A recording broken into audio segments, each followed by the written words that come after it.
Alright, so hey guys, welcome to another Warframe video, and Hotfix 26.0.7 has dropped and it introduced a bunch of stuff, but by far the most important thing here is the introduction of the Lich trading system. Now this is a clan only thing, because the way it works is it introduces a new room into the clan dojo called the Crimson Branch, and as far as I know this is the only place where you can actually trade liches. Now, I have not been able to test the system out yet, even though my clan already rushed to the room, because you can only trade when you don't have an active lich. The way the system works is that you can only trade converted liches. So let's just say you want the Kuva Ogres, but none of your liches spawned with it. Well, you can now find a person that converted a lich that has the Kuva Ogres, and they can sell them to you. You know, the person. They can sell the person to you, which then becomes your active lich, and you can hunt them down. And if that is not a war crime, it probably should be. I really feel like every time you trade a lich, whether it is you buying a lich or you selling a lich, your moral compass thingy should turn dark. Just a little bit. This is just not okay. Hello, Mr. Lich, I'm not going to kill you, I'm going to convert you so we can fight side by side as friends, but cease to entertain and I will sell you immediately to be hunted by my fellow Tenno.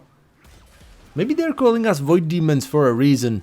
Anyway, moving on because there's a lot more stuff here, so I hope you didn't sell your defiled Requiem mods for Endo, which was basically the only thing you could have done with them, because you can now transmute 4 of them into a new, fully charged Requiem mod. And I feel like this is a change that everybody's going to like, because getting more Requiem mods is never a bad thing. And another change that I think a lot of people are going to like is that your Lich cannot spawn with the same weapon twice in a row now. So if you spawn a Lich with the Kuva Kraken, the next Lich you spawn cannot have the Kuva Kraken. You can still get screwed with dupes, because you can get a Lich with the Kuva Kraken, then a Lich with the Kuva Ogres, and then a Lich with the Kuva Kraken again, but it's not gonna happen back to back. Another really good change is that the Void Fissure missions in Kuva Fortress can now spawn on all the nodes rather than just Rescue and Survival, which were the only two that didn't have an Arcwing requirement. And as you can see over here, it also seems like you can have more than one Kuva Fissure active at any given time, which is just amazing. I particularly remember one day I was trying to farm some mods and the fissure was on rescue the entire day, and it was just annoying, and I remember people complaining about it in the clan chat as well. So yeah, another really good change, and it doesn't stop there. There's a bunch more of these, like for example, they increase the chance of your Kuva Lich spawning with an ephemera from 5 to 10%, which is good. They increase the damage on the Kuva Ogres quite a bit actually, and they also made it so that Grineer Prosecutors can no longer become thralls for a Lich, which is good because if you hit the wrong combo on them, they would be unkillable.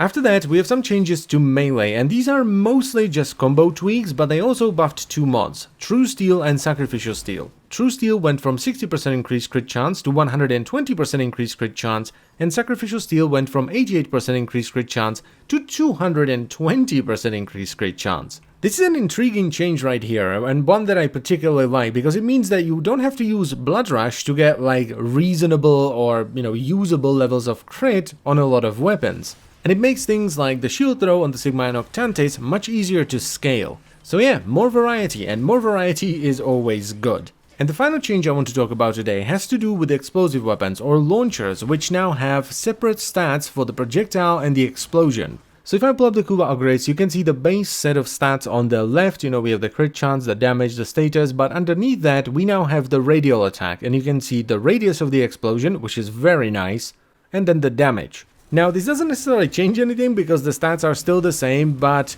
I still like it because you have more information, and more information is always good. Like for example, if you want to put on Firestorm, you can now see how much of a range increase it's gonna give you, and then you can decide whether or not it's actually worth the mod slot. Whereas previously you would put on Firestorm and then just be like, okay, I guess the explosion is bigger now.